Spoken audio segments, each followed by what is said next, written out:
Hi, Ann. Welcome to the session.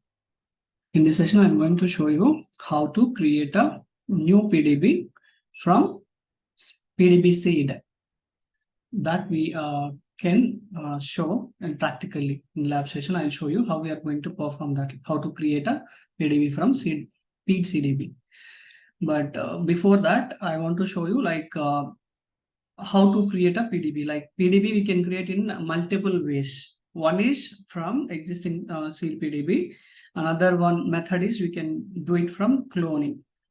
Okay, creating from a scratch and the cloning method. In a cloning method, we have two options, locally and remotely. Also, we have relocation option also there. And plug-in. Plug-in means we can plug existing PDB and unplug and then plug into new PDB. That is one way. Another one is adapting a non-CDB as a PDB. So last method or approach, referencing as a proxy PDB. So these are all the methods, okay, in our multi-tenant architecture. These many ways we can do. We can create a new PDB. But in this session, we are going to see from the scratch, from the CDB seed to new PDB I'm going to create. So next one, how to find the PDB files or location, not only PDB files, our data files location related to the container and PDB seed files. And also I have one of the PDB already existed and then we need to create a new PDB in the same location. We need to mention the data files which we are going to make a clone or creation source one. So for that, we need to use like how to find the data files in your database. We can use db_data_file views. Let me check that. So I'm going to connect to my database. So let me select file_name from db_data_files. Why I need to select this one means what are all the containers and what are all the pluggable databases which are there in my current environment. Also, I want to know the path, exact path. This is my path where my data files are stored. These are all related to the container one.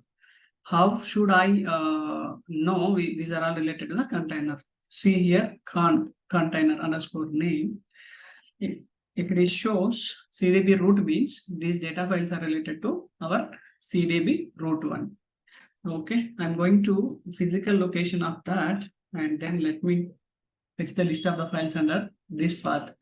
I have PDB seed is there and one more PDB is there. These are all my CDB level table spaces, data files.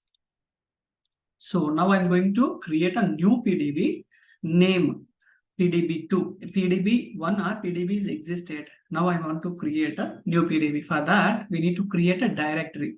Make directory PDB2. This was not there, right? So I'm going to create that and then PDB2 I have created. No files are there in this directory. If you want, we can see this. Yes, nothing is there. This is the path. From where I am trying to create this PDB, I can do new PDB from this PDB or this one.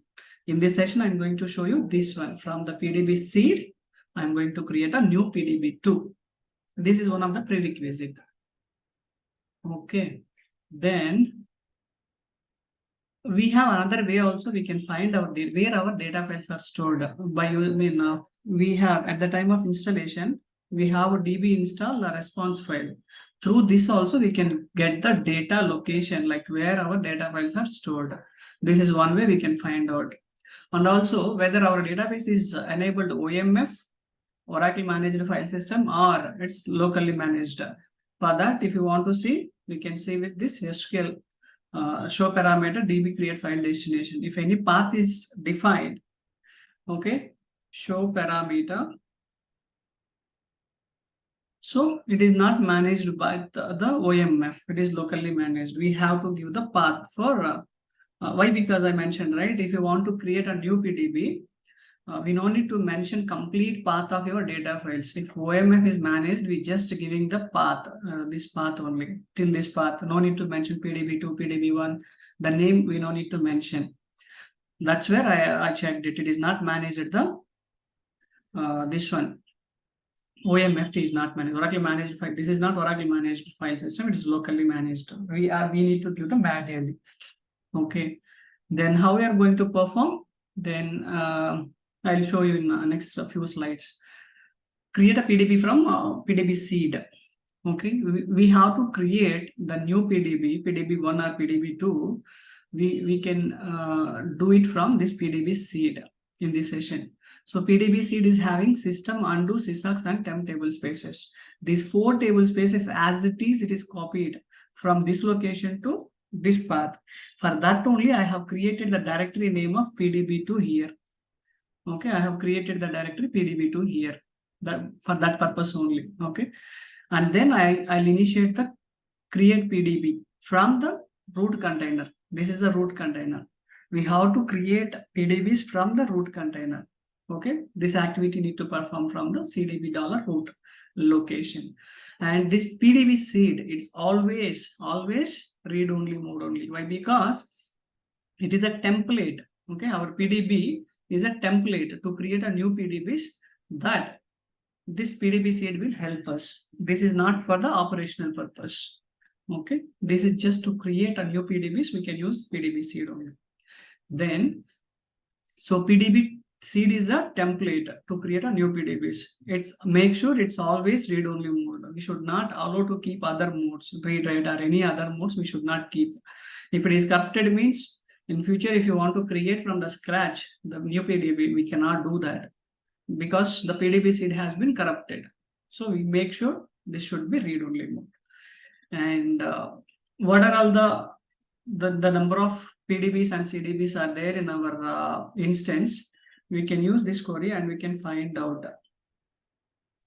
Okay, let me set the lines and then call format A. And this fine. That is fine. So we have one PDB is there. This is seed. By default, it is in read-only mode. If you want, we can see show PDBs. It will show you clearly. PDB seed is read-only mode, but my another PDB is read-write mode. Now what I'm trying to do, creating new PDB. The container ID should be 4. It should come 4, and its name is PDB2. Okay, let me create it. So I'm going to show you this command. Will show you containers, all the containers. Name, call, name, format, A10. See, we have three containers: CDB root, PDB seeded, and PDB. Now we are going to create a new one. How we are going to create? We can use the create pluggable database, the new PDB name, and the admin user should be there for each and every pluggable database which we are going to create. This is my admin user. Okay, and then identified by the password. For this admin user, I am creating the user. Also, I am giving the password for that. And file name convert. This will convert your CDB files. What are all the CDB files are there here? This PDB seed files. These all files will copy to your PDB2. How that activity will happen? By using this action. As and when we mentioned the source from where you want to copy the data files from, target. This is the target path, means my new PDB location. So we have to check whether it is a capital or a small, PDB2 small. Make sure the characters also, you can see the directories names and all. So this will create our new pluggable database from the source one.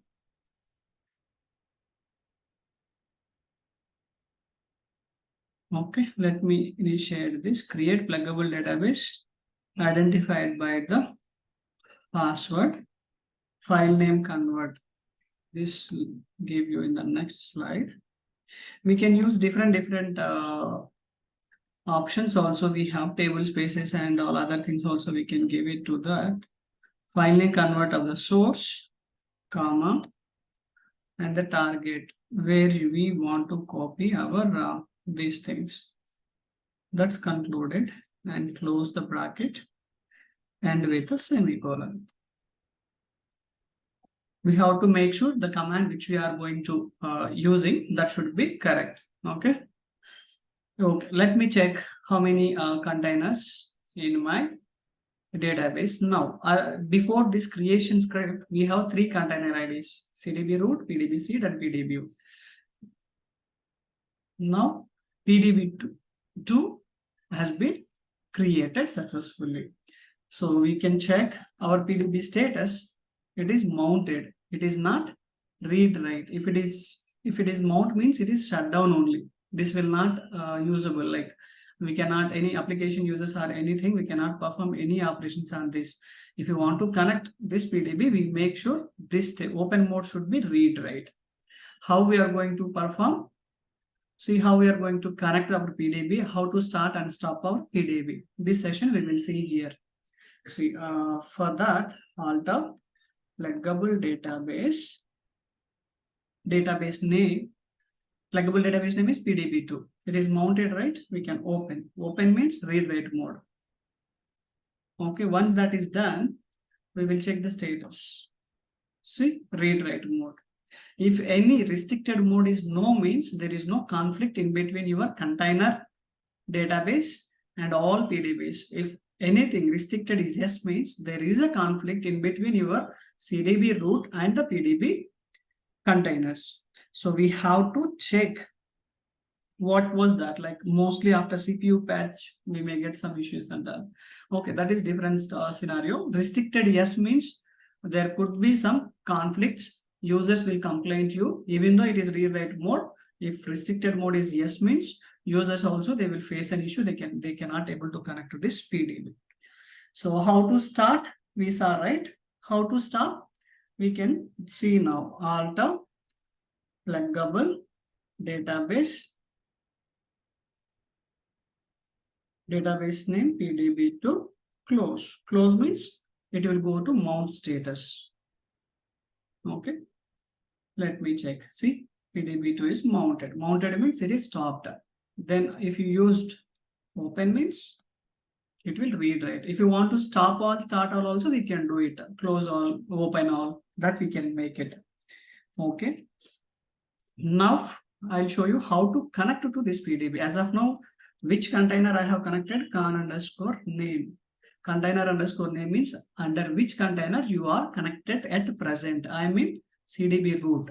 If I want to move to or connect to PDB2, how I can do? Alter session set container equal to the name of the container which we want to connect. That's it, and semicolon. So let me check the container name from which container I connected. I connected with the PDB2. It is not the CDB. We can perform all this PDB related activities under this this session. Okay, that will calculated in your PDB2. That's concluded how we are going to perform. Okay, how we are going to create a new PDB from the CDB. Let me check here. See, what are all the table spaces which are there for PDB seed. I'm going to show you what are all the table spaces or data files existing in your CDB, PDB seed copied to PDB2. Now you can perform whatever the activity. If you want to create a users, if you want to create a table spaces, you can perform this. It is a separate database. We can perform separate operations on this one. Okay, thank you so much.